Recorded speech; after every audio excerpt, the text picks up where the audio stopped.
मंगलमय मंगलकरण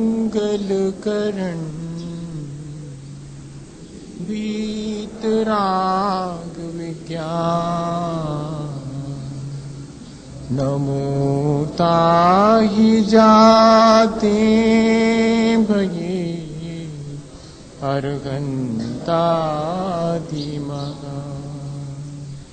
जो विद्यादि सागर सुधी जो विद्यादि सागर सुधी गुरु हैं हितैषी शुद्धात्म में निरत नित्य हितोपदेशी वे पाप ग्रीष्म ऋतु में जलगे सयाने पूजूं उनके सतत केवल ज्ञान पाने पूजूं उनके सतत केवल ज्ञान पाने। बोले भगवान महावीर स्वामी के, आचार्य कुंद कुंद स्वामी के, आचार्य गुरुवर विद्यासागर मुनि महाराज के।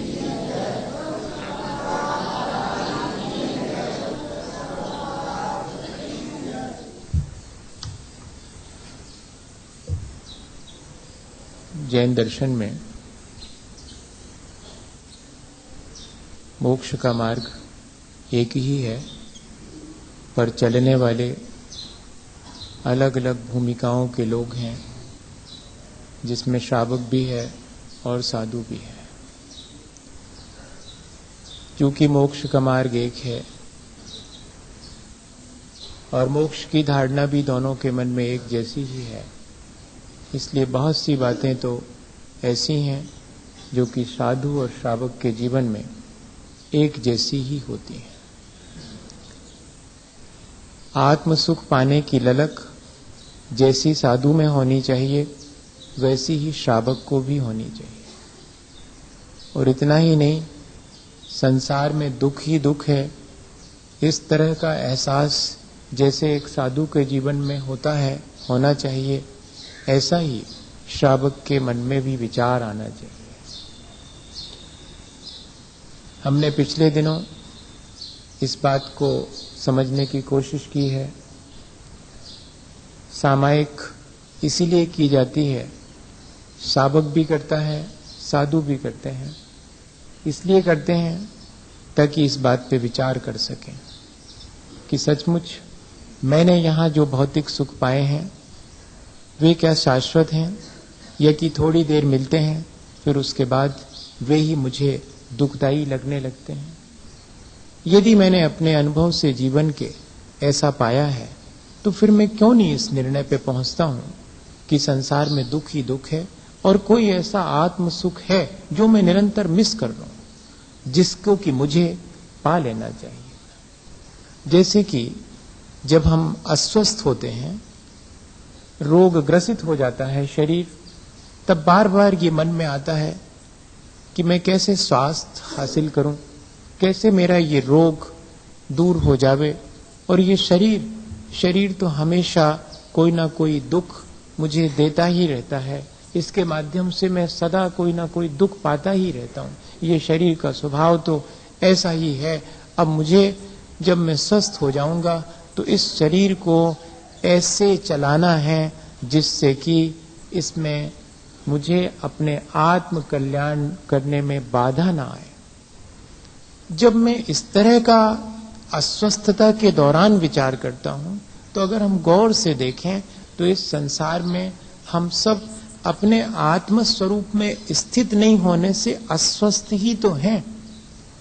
स्वस्था स्वस्था, जो अपने आत्मा में स्थित है वही स्वस्थ है, बाकी हम सब अपने आत्मा से विमुख हैं, इसलिए अस्वस्थ ही हैं।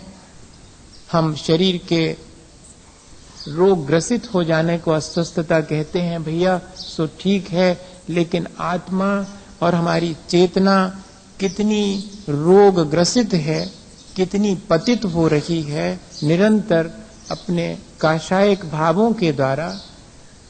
उसके स्वास्थ्य की फिक्र हम नहीं करेंगे क्या? हमें उसके स्वास्थ्य की फिक्र भी करनी चाहिए।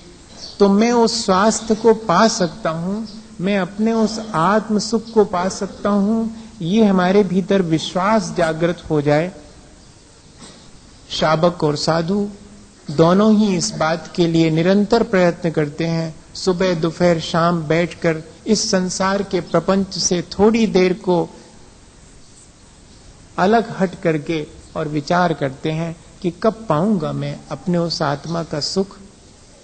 वैसे तो हम दिन भर यही विचार करते हैं कि कब मिलेगी मुझे वो चीज जिससे मुझे सुख मिलेगा, और वो एक चीज वो देख के आया था बाजार में, वो जब तक नहीं पालूंगा तब तक तो चैन से नहीं बैठूंगा, तब तक तो सुख है ही नहीं। जब हम संसार की चीजों में सुख मानकर उन्हें पाने के लिए निरंतर विचार करते हैं, तो मेरा जो आत्मा का सुख है उसे पाने के लिए कभी कोई समय दिन भर में हम तय नहीं करेंगे विचार करने के लिए। और जो इस तरह अपने दिन भर के शेड्यूल में इस चीज को शामिल कर लेता है, वही तो सामायिक प्रतिमा को धारण करने वाला श्रावक है, या वही तो सामायिक चारित्र को पालन करने वाले मुनिजन है। और कोई विशेष बात नहीं है। उद्देश्य उसका सिर्फ एक ही है कि मुझे इस संसार के प्रपंच में थोड़ा समय तो मिले जिसमें कि मैं विचार कर सकूं कि आत्मा का सुख पाने के लिए मुझे क्या करना चाहिए। और इतना ही नहीं, इन संसार के दुखों से बचने के लिए मुझे क्या करना चाहिए। दोनों ही चीजें एक ही जगह ले जाएंगी, अलग अलग नहीं ले जाएंगी। यदि मैं ऐसा विचार करूं कि आत्मा के सुख पाने के लिए क्या उपाय करूं, तो भी मुझे वही करना पड़ेगा जो कि संसार के दुखों से बचने के लिए करना। मैं किन चीजों से विमुख हूं और किन चीजों को अपने सम्मुख रखकर उनमें प्रवृत्त हूं, प्रवृत्ति कैसी करूं और निवृत्ति मेरी कैसी हो, इन दोनों का यदि हम समायोजन कर ले व्यवस्थित रूप से, फिर देखिएगा जीवन का आनंद। हमको करना सब है, लेकिन हमारे अंदर जो विचार हैं वे हम व्यवस्थित कर लें तो हमारे द्वारा किए जाने वाली सारी चीजें व्यवस्थित हो जाएंगी। विचार से ही सारे कर्म की धाराएं निकलती हैं। जैसे कि नदी के उद्गम से नदी निकल करके विभिन्न धाराओं में फैल जाती है, और नदी का उद्गम अगर विषाक्त हो जाए तो उससे निकलने वाली सारी धाराएं विषाक्त हो जाती हैं। ठीक ऐसे ही जीवन में विचारों के ऊपर है। हमारे अंदर अगर आत्म सुख पाने का विचार है, अगर संसार के दुखों से बचने का विचार है, एक ललक हमारे भीतर है, तब फिर देखिएगा हमारे सारे कर्म उसी के अनुसार व्यवस्थित होते चले जाएं। और जिसके भीतर ऐसा कोई कॉन्सेप्ट ही नहीं, जिसके भीतर कोई ऐसा दृढ़ संकल्प ही नहीं है कि मुझे इस तरह करना है, सिर्फ एक बाहरी विचार है कि हाँ आत्म सुख पाना है, होता होगा कुछ, कभी देखेंगे, अभी तो बहुत काम है मुझे संसार के। नहीं, ऐसे हम नहीं पा पाएंगे उस चीज को जब तक हम संकल्पित नहीं होंगे, जब तक हमारे भीतर ये बात ललक पैदा नहीं कर देगी, हमारे भीतर इस बात का उत्साह जागृत नहीं होगा कि मुझे तो अब कर ही लेना है। तब फिर आचार्य भगवंत जब किसी को इस बात की इच्छा जागृत होती है कि मैं आत्म सुख कैसे पाऊं, तो उपाय बताते हैं। या इस बात की इच्छा जागृत होती कि संसार के दुखों से बचूं, तब उपाय बताते हैं। और ज्यादा कठिन नहीं है। पहले वे हम ही से पूछते हैं कि ये बताओ, संसार में अगर दुख का कोई कारण है तो कौन सा है? संसार में दुख का कारण ये सब लोग, ये संसार ही तो मेरे लिए दुख का कारण है। ये जरा ठीक हो जाए तो मुझे बहुत सुख हो जाएगा। मेरे बच्चे ठीक नहीं चलते इसलिए मुझे दुख है, मेरे परिवारजन मेरी बात नहीं मानते इसलिए मुझे दुख है। समाज में जहां जाओ वहां पर इज्जत ही नहीं करता, थोड़ी कोई इज्जत मिलने लगे तो बड़ा सुख है। ऐसा तो बहुत बार विचार करके देख लिया है। कि संसार में ये दुख के कारण है। अच्छा, तो जिनको ये चीजें मिल गई हैं वे सुखी हैं क्या? गौर से देखेंगे तो वे भी सुखी नहीं हैं। और अंत में हम इस निर्णय पर पहुंच जाएंगे कि मेरा राग, द्वेष और मोह मेरे लिए दुख पहुंचाता है। इस संसार के दुखों से बचना हो और आत्मा का सुख पाना हो तो मैं राग, द्वेष, मोह को घटाते चले जाऊं। घटाने की प्रक्रिया सीखनी पड़ेगी, बस इतना ही है। ये तो सुनी हुई बात है कि राग, द्वेष, मोह, लेकिन इसको घटाने का बहुत प्रैक्टिकल अप्रोच क्या हो सकता है? ये तो शास्त्र में लिखी हुई बात होगी, लेकिन अपने जीवन में हम उसे कैसे घटाएं, कैसे कमती करें, जिससे कि हमारा संसार का दुख कम हो। और जितना संसार का दुख कम होगा उतना ही आत्मा का आनंद आना शुरू हो जाएगा। दोनों चीजें साइमल्टेनियस चलने वाली हैं। कहीं से कोई आत्म सुख लाना हो ऐसा नहीं है। आत्म सुख तो मेरे भीतर भरा पड़ा है, लेकिन मैं अपने राग, द्वेष, मोह के कारण उससे विमुख होकर के इन्हीं संसार की चीजों में इष्ट अनिष्ट की कल्पना करके सुखी दुखी हो लेता हूं। कुल इतना सा मामला है और ज्यादा कुछ भी नहीं है। जैसे कि हमने कभी आपको उदाहरण सुनाया था रविन्द्रनाथ टैगोर का कि वे अपने कमरे में रात 12 बजे एक कैंडील जला करके और लिख रहे थे, कविता लिख रहे थे। और अचानक उनको लगा कि बस पूरी हो गई और अब तो टाइम भी हो गया, सोना चाहिए। और सोने के लिए जैसे ही उन्होंने कैंडील बुझाई, वो तो सोच रहे थे कि अंधेरा हो जाएगा कमरे में, लेकिन खिड़की और दरवाजे जो खुले थे उनसे ढेर सारी चांदनी भीतर आती हुई दिखाई पड़ी और कमरे में रोशनी फिर भी। तब उन्होंने अपने जीवन में संस्मरण लिखा कि मुझे उस दिन पहली बार लगा कि मैं तो सोच रहा था कि ये रोशनी मेरी कैंडल से है, नहीं, रोशनी तो परमात्मा की निरंतर मेरे ऊपर बरस रही है। खिड़की दरवाजे में खोल लूं तो मेरे पूरे कमरे में रोशनी है, लेकिन क्या करूं, मैं तो ये मान करके कि इस कैंडल से, इस लालटेन से रोशनी हो रही है, मैं तो ये मान करके कि ये चीजें जो संसार में दिख रही वो मुझे सुख देती हैं और इन्हीं चीजों से मैं सुख और दुख लेता हूं। मेरे भीतर है सुख का स्रोत, वो मैं भूल गया हूं। इस कैंडील में जैसे मैं बाहर की चांदनी भूल गया था, ऐसे ही इस बाह्य सुख में, भौतिक सुख में मैं अपने आत्मा के सुख को भूला हूं। जिस दिन मैं भौतिक सुखों को सुख मानने से इनकार कर दूं, उस दिन देखें कि मेरे भीतर आत्म सुख अपने आप मुझे प्राप्त होने लगेगा। या तो आत्म सुख पाने की ललक पैदा हो जाए तो भौतिक सुखों से विमुख हो जाएंगे, या भौतिक सुखों से विमुख होना शुरू हो जाए तो समझना अब आत्मा का आनंद आने लगा। जिस व्यक्ति को जितने कम मनोरंजन के साधन चाहिए वो अपने आप में उतना ही सेटिस्फाइड है, सैचुरेटेड है वो। और जिसको बाहर के अम्यूजमेंट और बाहर के मनोरंजन की बहुत जरूरत है, समझना बहुत दुखी, बहुत पीड़ित है भीतर से, इसलिए बाहर कहीं सुख और शांति की खोज कर रहा है। ये क्राइटेरिया है, ये बहुत प्रैक्टिकल अप्रोच है। हम देखें अपने जीवन में जैसे जैसे हमारा आत्म सुख बढ़ेगा, भौतिक सुखों से हम विमुख होते चले जाएंगे। और राग किसे कहते हैं? ये मेरा है। द्वेष किसे कहते हैं? ये मेरा नहीं है, ये अपना है। ये राग है, ये पराया है, ये द्वेष है। ये मेरा नहीं है इसलिए हटाओ इसको, ये मेरा है इसलिए लाओ इसको। 24 घंटे इसके अलावा कुछ और करते हैं? मुझे बताओ, मुझे क्यों बताओ? अपने आप से ही पूछो और अपने आप को बताओ। काहे को किसी और को बताओ? किससे बताने जाएंगे? ये तो अपने से ही बात करनी पड़ेगी कि करता क्या रहता हूं दिन भर। ये मेरे मन की चीज, लाओ इसको, ये मेरे मन की नहीं, हटाओ इसको। ये क्या है? यही ना राग द्वेष है, और कोई बहुत बड़ी चीज है क्या? ये शास्त्र में लिखे हुए राग द्वेष जो हैं वो हमारे जीवन में हम झांक करके देखें कि कैसे चल रहे हैं। 24 घंटे में कोई क्षण ऐसे हैं जिनमें कि हम राग द्वेष ना करते हों? बहुत मुश्किल है। इतना गहरा संस्कार है राग द्वेष का कि पता भी नहीं पड़ता और करते चले जाते हैं। सबसे बड़ी मजे की चीज ये है कि करने के बाद भी पता नहीं पड़ता कि क्या कर रहे हैं, द्वेष कर रहे हैं कि राग कर रहे हैं। बस ये तो ऐसा ही चलता है, इसको अलग से कोई नाम देने की जरूरत ही नहीं है। हमने कोशिश ही नहीं की कि इन चीजों को हम नाम दें। वो जो हमने अपने पास खिसका के रख लिए थी चीज, और वो जो हमने हटा दी थी चीज, दोनों में ही क्या था? एक में मेरा राग था, एक में मेरा द्वेष था। वो जो दूसरे के बारे में मैंने भला सोचा था वो मेरा राग था, वो जो दूसरे के बारे में बुरा सोचा था वो मेरा द्वेष था, और कुछ भी नहीं था।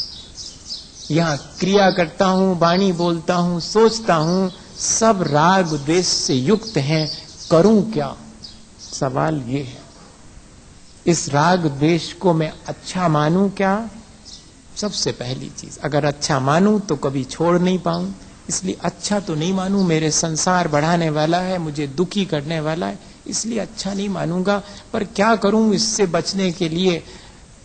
मैं नहीं भी चाहूं तब भी ये राग द्वेष का संस्कार इतना प्रबल है कि मेरे से सुबह से शाम तक होता ही रहता है, चाहे घर गृहस्थी में हो, चाहे साधु भी क्यों ना हो।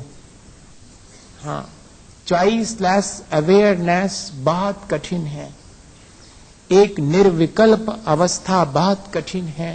राग द्वेष से रहित अवस्था, वीतराग अवस्था, जो कि आत्म सुख की अवस्था है, अत्यंत दुर्लभ है। यहां तो किसी को अगर क्षण भर को प्राप्त हो जाए तो समझना अत्यंत सौभाग्यशाली है। बाकी चीजें प्राप्त हो जाने पर जैसा हम अपने को सौभाग्यशाली मानते हैं, आचार्य भगवंत तो कह रहे हैं कि वे क्षण सौभाग्य के हैं, वे दिन और रात सार्थक हैं जिन क्षणों में हमने राग द्वेष अत्यंत अल्प किया या कि किया ही नहीं। बताइए, द्वेष ना करें पर राग से तो बच ही नहीं सकते। पर राग की दो क्वालिटी डिसाइड कर दी, एक प्रशस्त और एक अप्रशस्त। अप्रशस्त से बच सकते हैं, तो जब राग द्वेष से बचने की बात आए तो इतना ही समझना कि अप्रशस्त राग और द्वेष से बचने का कहा जा रहा है। प्रशस्त राग से तो बच ही नहीं सकते। हम सब बैठे हैं प्रशस्त राग की वजह से। ये प्रशस्त राग है, धर्मानुराग प्रशस्त राग है। चार बातें धर्म की सुनना, अपने कल्याण की चर्चा, आत्मा की चर्चा सुनना भी प्रशस्त राग है। इसके बिना तो कल्याण होगा ही नहीं। इसको छोड़ने के लिए नहीं कह रहा हूं, इससे दुख नहीं होगा संसार का। संसार में अटके रहेंगे लेकिन भटकेंगे नहीं। वो जो भौतिक राग है बाहर निकलने पर अभी मेरे जीवन में आएगा, वो मुझे संसार में भटकाने वाला है। ये जो धर्मानुराग है ये भटकाता नहीं है, जरा अटकाए रखता है संसार में।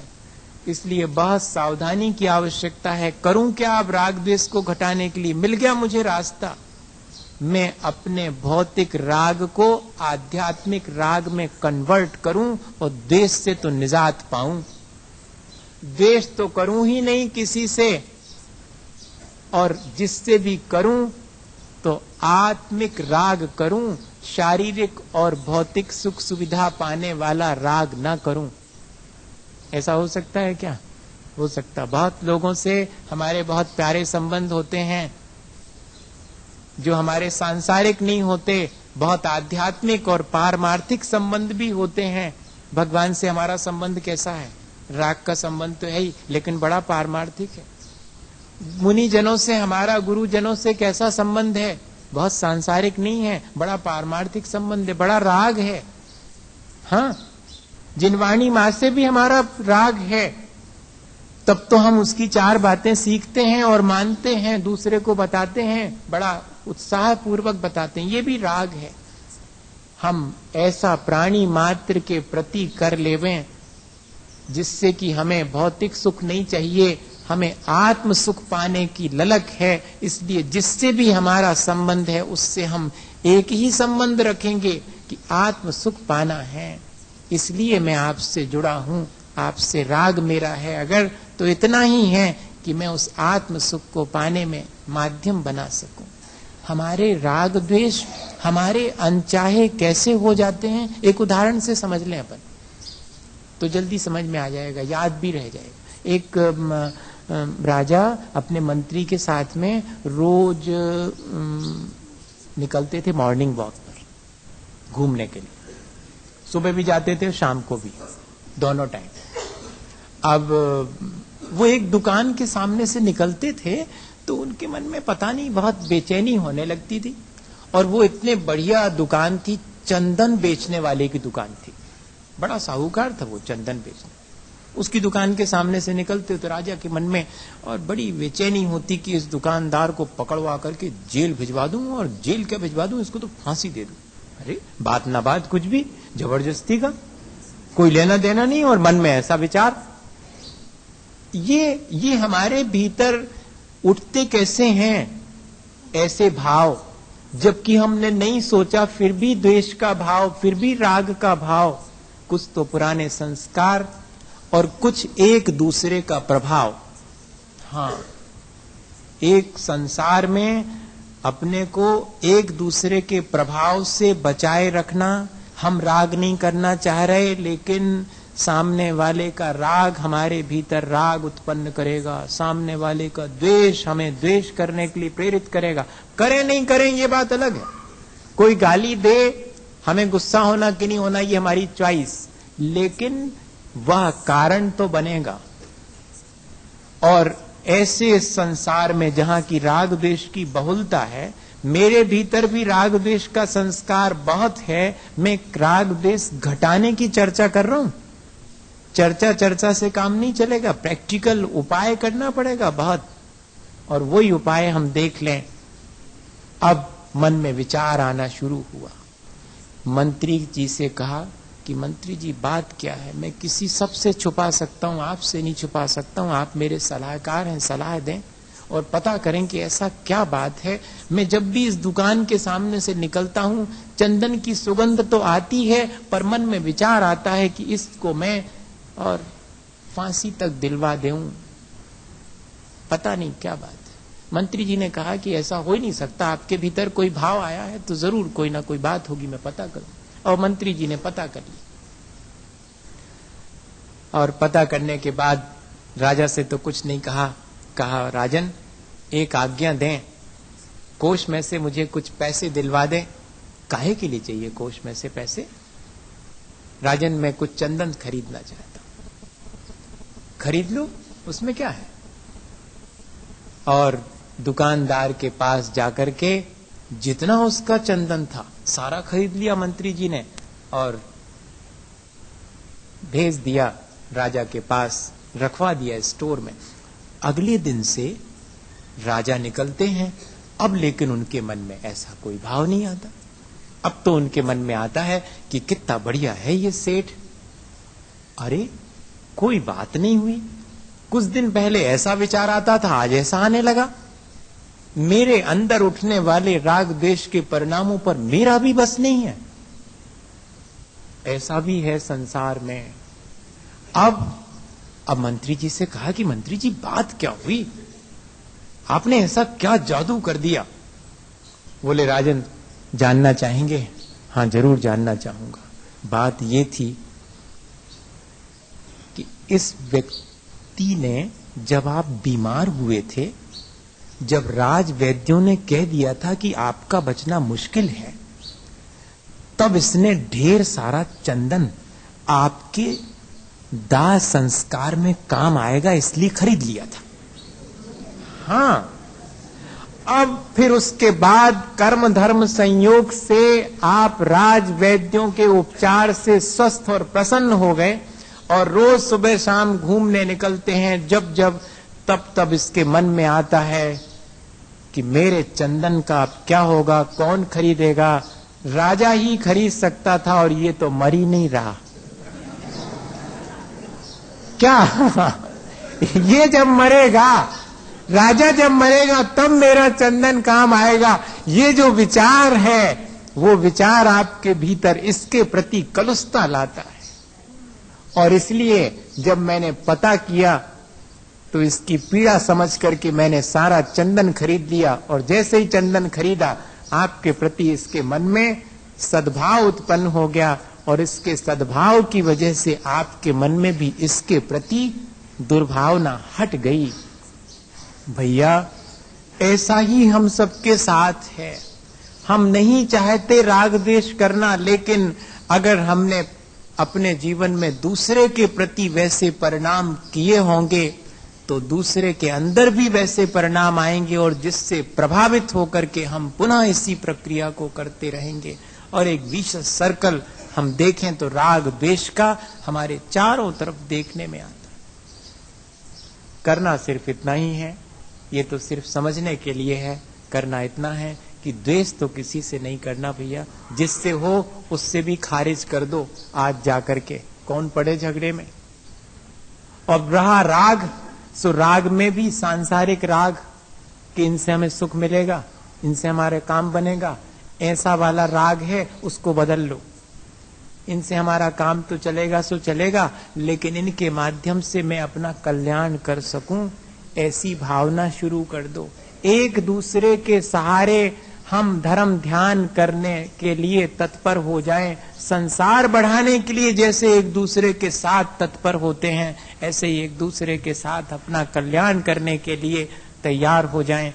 तो ये जो प्रशस्त राग है वो हमारे राग द्वेष को घटाने में कारण बनेगा, संसार के दुखों से बचा लेगा। मोह किसे कहते हैं? एक तरह की मूर्छा है मोह। ये राग द्वेष से भी ज्यादा कठिन चीज है। राग द्वेष कषाय जन्य है और मोह ये हमारे भीतर पड़े हुए मिथ्यात्व से उत्पन्न और प्रेरित होने वाली चीज है। एक तरह की गाफिलता, एक तरह की मूर्छा। जो चीज जैसी है वैसी नहीं दिखाई देने देती। जैसे कोई व्यक्ति शराब पी ले और नशे में आ जावे तो जो चीज जैसी है वैसी नहीं दिखाई पड़ती, ठीक ऐसा ही ये मोह है। कोई कितनी बढ़िया बात बताएगा, मोह के चलते उल्टी ही समझ में आएगी। और ऐसा नहीं है कि नशा अकेले शराब का होता हो, वो तो होता ही है। पैसे का भी नशा होता है, अपने पद प्रतिष्ठा का भी नशा होता है, यश और ख्याति का भी नशा होता है, सब चीजों का नशा होता है। और ये जिसको चढ़ा हुआ है उसके साथ तो बहुत मुश्किल है।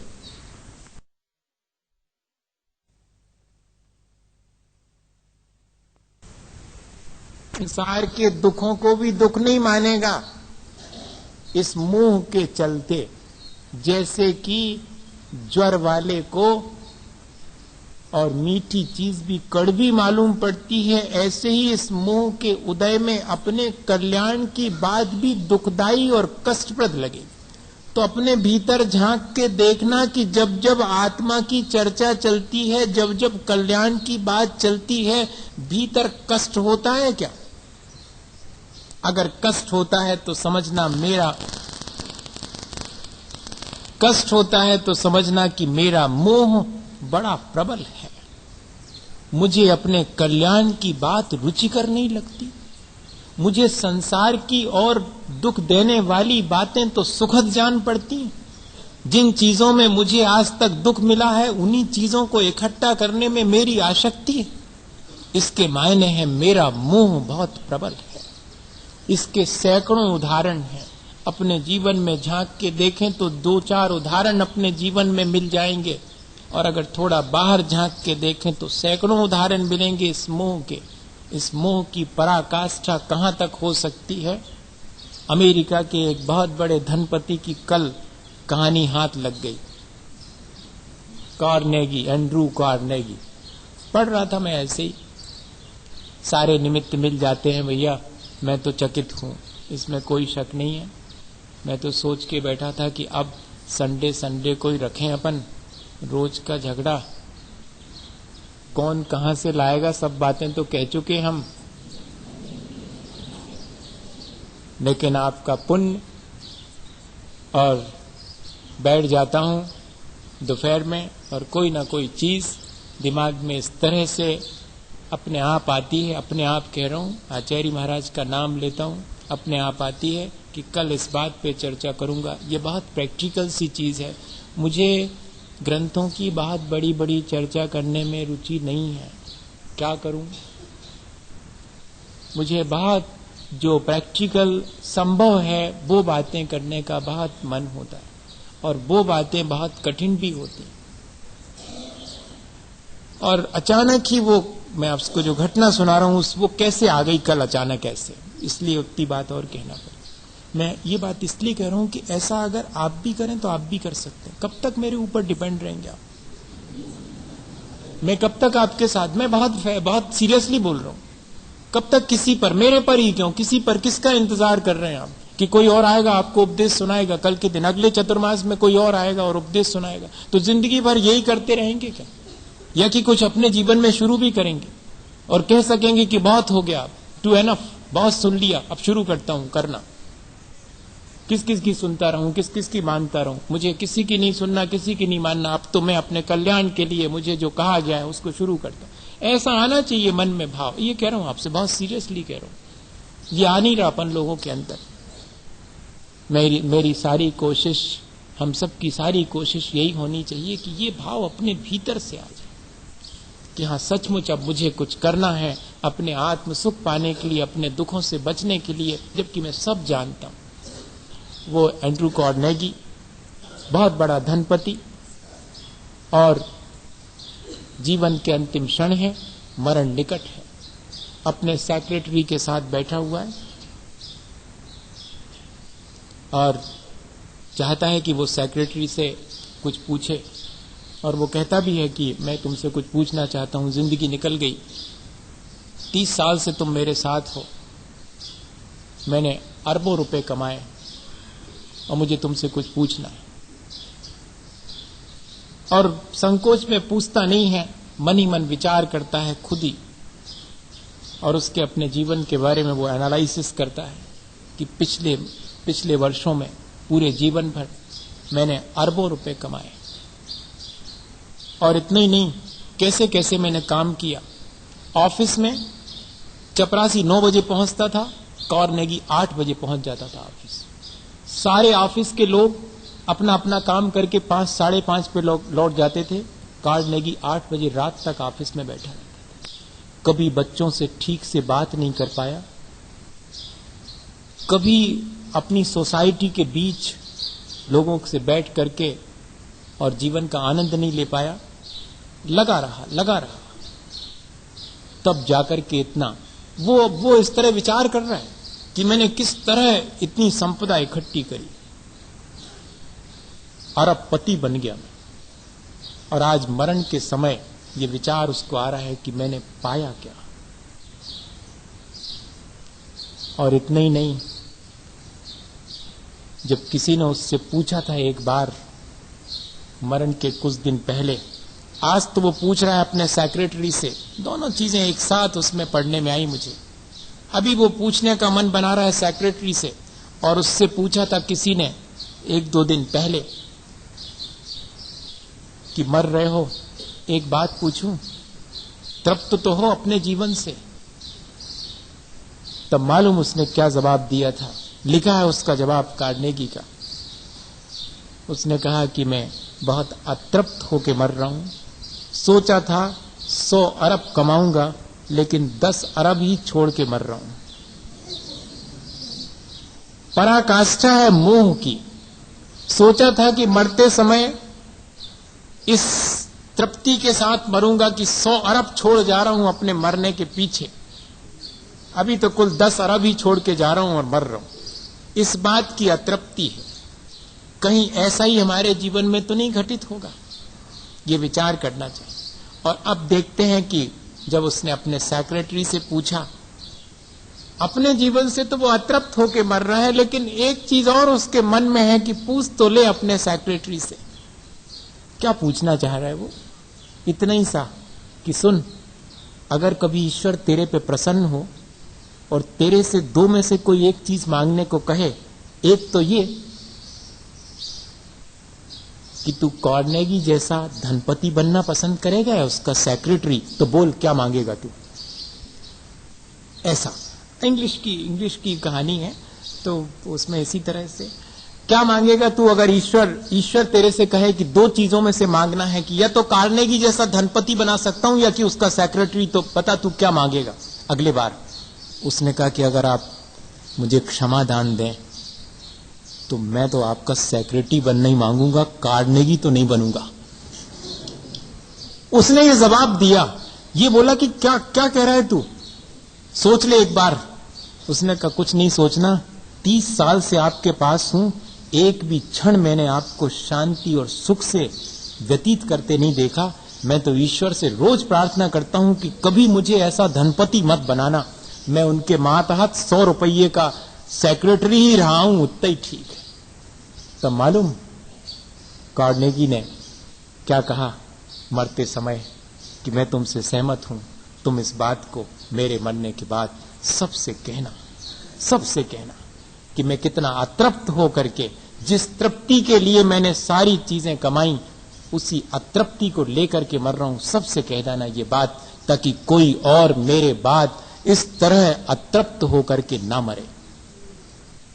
ये एक कहानी है, ये सबके साथ घटित होने वाली कहानी है। ये किसी एक धनपति के साथ नहीं, हम सबके साथ कई जिंदगियों से घटित होती चली आ रही है, आज ही घटित हो रही हो ऐसा नहीं। ये है मोह। पहचान रहे हैं अपन अपना मोह? नहीं, लिखा तो है किताब में मोह, लेकिन पहचान में आ गया? आज तो पहचान में आ गया होगा कि यही है। ये मामला बहुत गड़बड़ है, और अगर हम इसको पहचान जाएं तो कमती करने में कोई दिक्कत नहीं है। धीरे धीरे काम कर देंगे अपन, राग द्वेष और मोह सबको घटा देंगे। शांति से संतोष पूर्वक जीवन का आनंद लेते हुए जिए। सामायिक के बाद जब मैंने आत्म सुख पाने और संसार के दुखों से बचने के लिए राग द्वेष मोह को कम करने का सोचा है, तो अब मेरा मन है कि इस राग द्वेष मोह को घटाने के लिए मैं क्या करूं। अभी तो इस राग द्वेष मोह को घटाने के लिए घंटे घंटे भर, दिन भर में 3 बार बैठता हूं। अब तो मेरा मन है कि माह के 4 पर्व के दिनों में कम से कम पूरे दिन इस राग द्वेष और मोह से बचने के लिए कोई उपाय करूं। और ऐसा विचार मन में आते ही श्रावक, घड़ी देख लूं, देख ऐसा विचार आते ही श्रावक तय करता है कि अब वो क्या करेगा। 2 अष्टमी, 2 चतुर्दशी, माह के इन 4 पर्व के दिन कहलाते हैं ये माह में। इन 4 दिनों में वो सारे संसार के प्रपंच, राग द्वेष और मोह से विमुख होकर के प्रोषधोपवास करेगा। ये 4थे नंबर की प्रतिमा है श्रावक की। राग द्वेष मोह से बचने का अगर कोई उपाय श्रावक घर में रह करके करना चाहे तो महीने में 4 दिन तो इसका आनंद ले ही सकता है। 4थी प्रतिमा धारण कर ले तो फिर जीवन भर महीने के 4 दिन जो पर्व के हैं, पर्व के क्यों कहलाते हैं? बुंदेलखंड में त्योहार को पावन का दिन बोलते हैं। आज तो पावन का दिन है। पावन मतलब बहुत पवित्र दिन है। पवित्रता कैसे आती है? जितना राग द्वेष कम होता है उतनी पवित्रता आती है। और पर्व का दिन इसलिए कहलाता क्योंकि इस दिन हम राग द्वेष को कम करेंगे। राग द्वेष और मोह को घटाने का दिन है, और वे सारे दिन पर्व के दिन हैं जिन दिनों में हम राग द्वेष और मोह को घटा देते हैं। आचार्य महाराज कहते कि हर दिन पर्व का दिन हो सकता है अगर हम राग द्वेष मोह को घटा दें। वैसे तो महीने में 4 ही दिन हैं जिनमें हम प्रयत्न करते हैं राग द्वेष मोह को घटाने का। धर्मामृतम शतृष्णा श्रवणाभ्याम पिबतु पायेद्वा अन्यान। अब मैं क्या करूं? अपने आत्मा के निकट रहूं। उपवास के मायने हैं अपने आत्मा के निकट रहना, अंतर्मुख हो जाना। वैसे हम बाकी दिनों में बहिर्मुख होते हैं, संसार में विचरण करते हैं, सबको देखते हैं, जानते हैं, बिगड़ भी लेते हैं, राग द्वेष भी कर लेते हैं। अब आज का दिन बिगड़ने का दिन नहीं है, आज का दिन प्रपंच में पड़ने का नहीं है, आज का दिन तो अपने आत्मा के निकट बैठने का है। और जो अपने आत्मा के निकट बैठेगा फिर उसको रसोई घर के निकट जाने की जरूरत नहीं पड़ेगी। इसलिए ऑटोमेटिकली उसके जीवन में घटित होगा। आत्मा के निकट बैठने वाला फिर 4 प्रकार के भोजन के निकट जाने की कोशिश नहीं करेगा। इसलिए दूसरी परिभाषा बना दी कि 4 प्रकार के भोजन का त्याग कर देना उपवास है, और यह कि 4 कषायों का त्याग कर देने का नाम उपवास है। अकेले 4 प्रकार के भोजन का त्याग करने का नाम उपवास नहीं है, वो तो लंघन है। वो तो बाहर कोई भी भिखारी सुबह से नहीं मिलता है तो शाम तक भूखा रह जाता है, वो चीज अलग है। यहाँ तो कह रहे हैं कि अपने आत्मा के निकट चूंकि मैं बैठना चाहता हूं, इसलिए आज मैंने चारों प्रकार की कषायें छोड़ दी हैं। और क्योंकि कषायें मुझे अपने आत्मा के निकट नहीं बैठने देती। जैसे कि दर्पण के ऊपर अगर मलिनता आ जावे तो मेरा चेहरा नहीं दिखता, ऐसे ही कषाय की कालीमा आकर के मुझे मेरे से परिचित होने से रोकती है। मुझे दुनिया भर से परिचित कराती हैं ये कषायें, मुझे मेरे से परिचित होने से रोक देती। इसलिए आज चारों प्रकार की कषाय का त्याग करता हूं, चारों प्रकार के आहार का त्याग करता क्या हूं, ये तो हो ही जाएगा अगर मैं अपने आत्मा के निकट रहने की संकल्पित हो जाऊं। तो सारे दिन अब अपने आत्मा के इर्द गिर्द, जैसे कि चौके के इर्द गिर्द सारा दिन निकल जाता है, नहीं निकल जाता। क्या बनाऊं शाम के लिए, दोपहर को क्या खाएंगे, आज वो चीज बनाएंगे, यूं करेंगे, हाँ ठीक है करेंगे सब। अब आज नहीं करेंगे, आज तो जो है इन सब चीजों से विमुख होकर के आज तो अपने निकट डोलेंगे, आज तो अपने आसपास डोलेंगे, अब और किसी के कहीं नहीं जाएंगे। ये प्रोषधोपवास कठिन है क्या?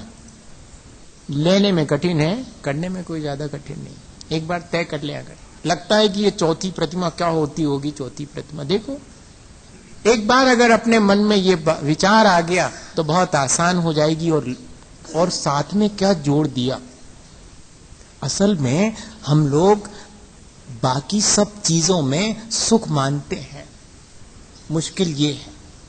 और अगर ये लगने लगे कि मुझे अपने अंदर जो सुख है उसको पाना है, तो जरा ये बाहर के सुख छोड़ के तो देखें क्या होगा। अभी तो ऐसा लगता है कि ये छोड़ देंगे तो बड़ी मुश्किल होगी, दिन कैसे निकलेगा, इसलिए हम नहीं छोड़ पाते। और अगर ये तय कर लें कि नहीं मैं आसानी से अपना दिन व्यतीत करूंगा, लेकिन ध्यान रखना उपवास के दिन आलस, प्रमाद और व्यर्थ के प्रपंच से बचने का प्रयास करना, ये तीनों चीजें घेर लेंगी। अतंद्रालु, इसलिए आचार्य भगवंत बहुत समझदार थे, उन्होंने कहा उपवास तो करना लेकिन अतंद्रालु, आलस मत करना, प्रमाद मत करना, सो नहीं जाना।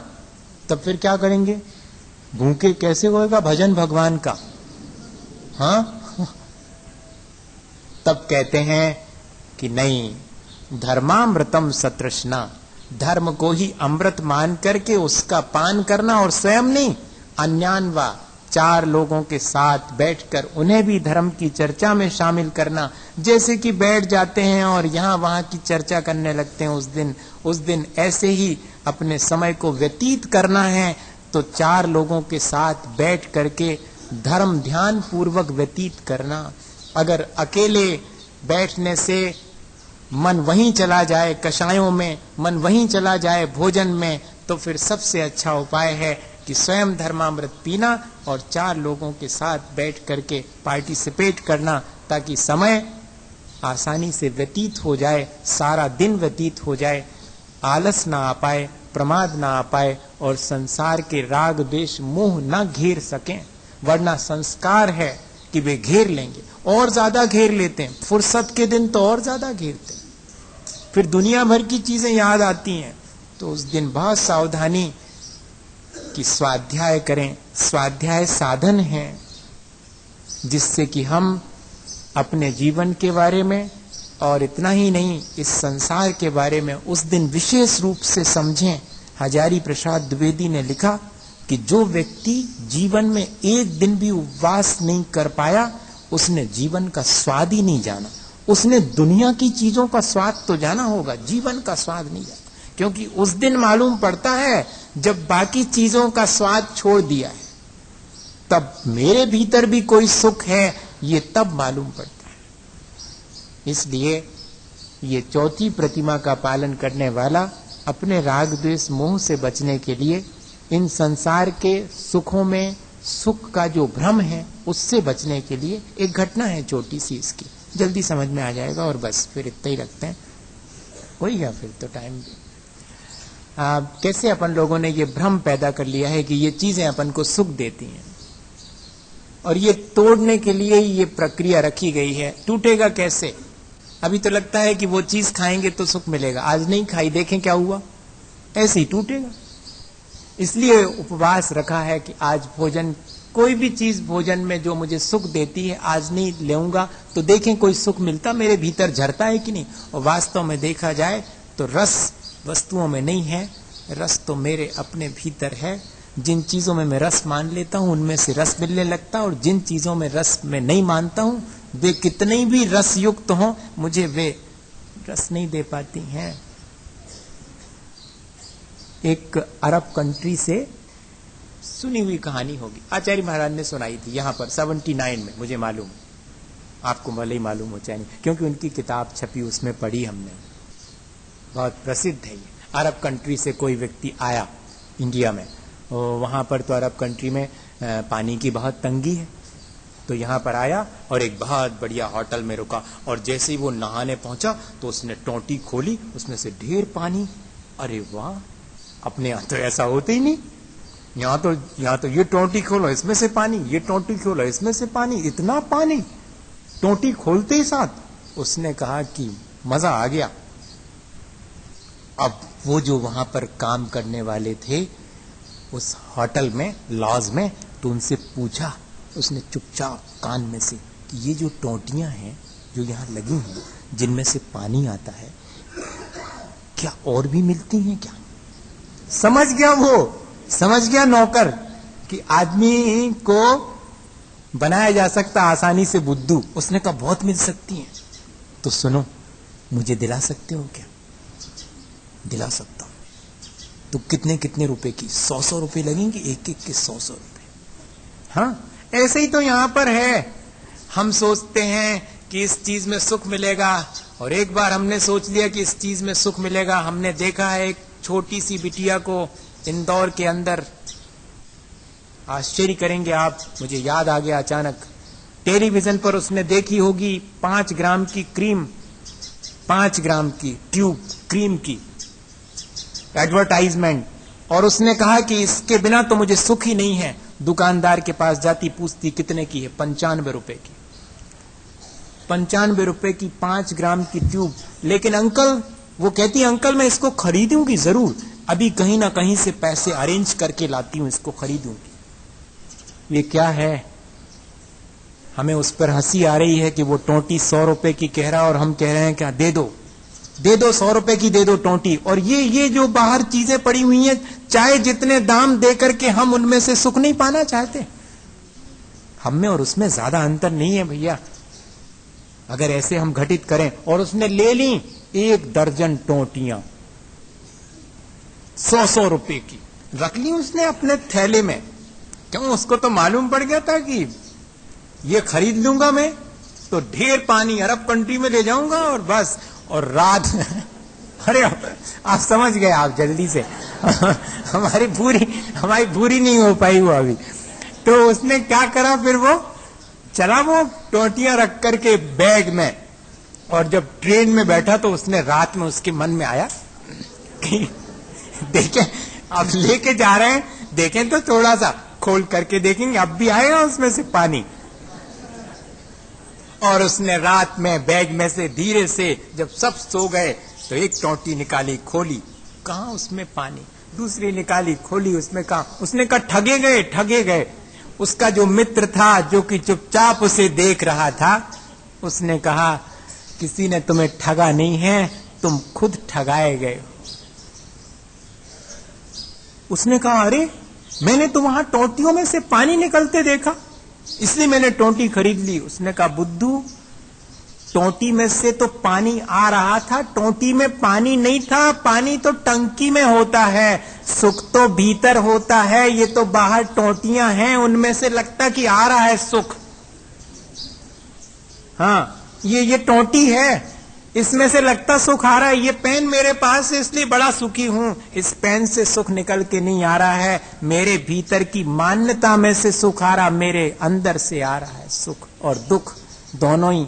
ये जिस दिन समझ में आ जाएगा, उस दिन ये जो बाहर की जितनी भी सुख विलास की सामग्री जो टोंटी की तरह हमने खरीद ली है, जिसमें हम सुख मान रहे हैं, वो बंद कर देंगे अपन खरीदना। बहुत कठिन है, आप घर जाकर के बहुत मुश्किल में पड़ेंगे आज तो। अब अगर जो व्यक्ति खरीदेगा तो वो ऐसे ही होएगा कि उसमें से सुख पाना चाह रहा है, जबकि उसमें सुख है नहीं भैया, क्या करे। लेकिन कब समझ में आएगा अपन के, आना चाहिए देर सवेर कभी भी। हम कम से कम इतना तो भाव बनाएं कि इन सब चीजों में मैंने जो सुख मान रखा है सचमुच में है नहीं, मुझे तो अपने भीतर का सुख पाने के लिए कोशिश करना चाहिए। ये सारी चीजें मुझे बहुत थोड़ा सा सुख दे पाती, भौतिक सुख दे पाती हैं, मुझे इनमें नहीं रचना पचना है। कम से कम एक दिन तो ऐसा मेरे जीवन का हो, सारा दिन, जिसमें कि मैं इन सारी चीजों में सुख नहीं मानूंगा और इनको छोड़ करके अपने आत्मा के सुख पाने का अभ्यास करूंगा।